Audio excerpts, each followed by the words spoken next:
Home, Swiss Home. Un été en Suisse. Des vacanciers qui ne partent pas à l'étranger cet été, pour beaucoup en tout cas. Ce matin, on retrouve nos voyageurs en vélo électrique, Joël Cachin et Guillaume Ray. Bonjour à tous les deux. Bonjour. Vous êtes ce matin à Cuilly, dans le Lavaux. Vous nous parliez hier d'un bed and breakfast un peu particulier. Est-ce que vous avez été... Oh là là, mon Dieu, le jeu de mots. Vous avez été bien accueillis ? Accueilli Oui, effectivement, on est plutôt bien. L'accueil était parfait.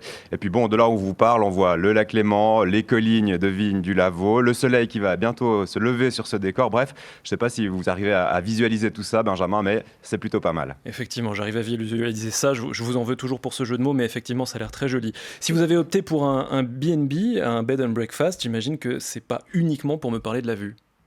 Non, alors effectivement, en cette période de crise liée au coronavirus, on a voulu savoir comment se portait ce secteur. Les bed and breakfast représentent une toute petite part du tourisme suisse, à peine 2% des nuitées. Mais ce chiffre est en hausse depuis 10 ans et il existe tout de même 700 établissements, ce qui veut dire aussi 700 histoires, 700 styles d'accueil. C'est en tout cas le mantra de la fêtière B&B Switzerland. On a donc décidé d'aller dans une de ces maisons d'hôtes, le Vigny, maison vigneronne de Yolande Perdriza du Bout. Et vous nous emmenez dans les vignes. Asseyez-vous. Ça, c'est du sirop de sureau. Sinon, j'ai du tilleul, citron. Vous aimeriez un sirop rouge? Je crois que je vais prendre le sureau local. À peine arrivée, Yolande est déjà aux petits soins. Églou. On est ici, sur les terres familiales. C'était mes grands-parents qui ont construit en 39-40. C'était en temps de guerre, donc ça a pris vraiment du temps. Mais ils étaient tenaces à l'époque. Hein? Ça fait combien de temps que vous avez repris, entre guillemets, cette maison ? Alors, dans les années 90, c'est mon père qui nous a laissé l'outil de travail, comme il dit. Et puis là, je suis divorcée depuis 2001. Donc, en mars 2001, c'était le début du bed and breakfast. Sinon, je suis fleuriste et les filles étaient petites.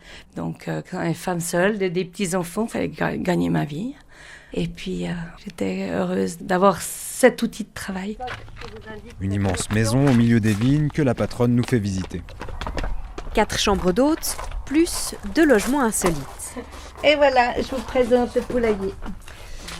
Mais au lieu des poules, 2 lits de paille avec vue sur le lac qui plaisent beaucoup à Yolande. C'est l'endroit où je prends volontiers mes vacances. Ah oui. Que je ne suis pas obligée de dormir dans mon lit et que je ne peux pas aller ailleurs, parce que je n'ai pas le temps. Je m'enfile volontiers au poulailler, tranquille, loin du monde. Mais c'est juste divertissant, c'est ailleurs autrement. Et juste à côté, une capite où Joël a d'ailleurs passé la nuit. C'est une petite maison de la vigne, là où les ouvriers ils dînaient, il y avait une table, il y avait une chaise, un banc d'angle, et puis ils se reposaient, ils posaient là le matériel. C'était peut-être de temps en temps une garçonnière, mais ça, on n'a pas le droit de savoir.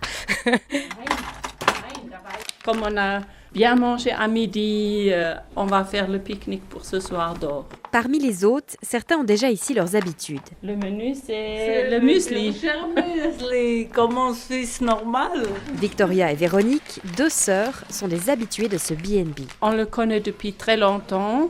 Et on aime bien la maison, on aime bien les chambres. C'est vraiment la maison de Yolande et on voit que les choses sont bien gardées. Et pour elle, c'est important. Ce côté très authentique, c'est ça qui vous plaît ? Oui, c'est ça qui me plaît. Alors, on se met en route. Fertig. Après des mois d'inactivité due au coronavirus, Yolande peut enfin recommencer à bichonner ses hôtes. Alors, on vous prépare la tresse. Là, l'été a plutôt bien repris en termes de fréquentation. Alors, ils sont braves, nos Suisses allemands, je dis. Beaucoup de jeunes qui ne seraient pas venus au bed and breakfast normalement. Des belles complicités avec plein de monde et beaucoup de Suisses allemands avaient là. Il fallait ça, sinon ça aurait été compliqué financièrement justement. Ah ouais, et puis il faut encore le mois de septembre, là, avant que l'hiver puisse arriver. Il faut encore que je puisse bosser. Si vous ne pouvez plus travailler ici, qu'est-ce qui se passe avec cette maison ? On n'ose pas y penser. Non, on n'ose pas y penser, je sais pas. Ça, j'ai pas trouvé les autres, tu sais, puis les services qui se... À la réserve. Non. Toujours là pour donner un coup de main, Émilie, 26 ans, une des filles de Yolande. J'habite encore là, donc je participe un peu aux tâches. dans ce beau cadre, alors c'est plutôt cool. Vous êtes la génération suivante. Est-ce qu'un jour, vous pourriez reprendre cette maison? Alors complètement, moi je l'adore, donc de toute façon j'ai envie d'y vivre. Telle quelle, en chambre d'hôte, pourquoi pas, moi j'ai toujours aimé ça. En plus ici, le côté un peu toujours chaleureux, généreux, habitué à avoir beaucoup de monde, pas de soucis, on rajoute une assiette, voilà quoi. Quand les gens viennent avec du plaisir d'être là, tout de suite ça va leur être renvoyé quoi, du plaisir aussi de les accueillir. Intéressant ce que disait cette touriste suisse-allemande, le muesli comme en Suisse normale. Reste à savoir ce que c'est que la Suisse normale. Cette maison d'hôte, Joël et Guillaume, elle semble avoir pu surmonter la crise du coronavirus, mais comment se porte globalement le secteur ? Eh bien, plutôt bien en fait, très peu de fermetures, notamment parce que les B&B constituent souvent une source de revenus parmi d'autres pour leurs propriétaires. Et ce qui est encore plus étonnant, la fêtière B&B a même relevé après le confinement plus d'ouverture de nouvelles structures que d'habitude. Les Suisses ont apparemment été pris d'envie de réorientation. Merci Guillaume Ray et Joël Cachin, faites bonne route, vous allez reprendre la route sur vos montures. On vous retrouve demain à la même heure, sans trahir de secret. Ce qu'on peut déjà dire, c'est que ce sera en Valais. À demain. Exactement, à demain. Merci.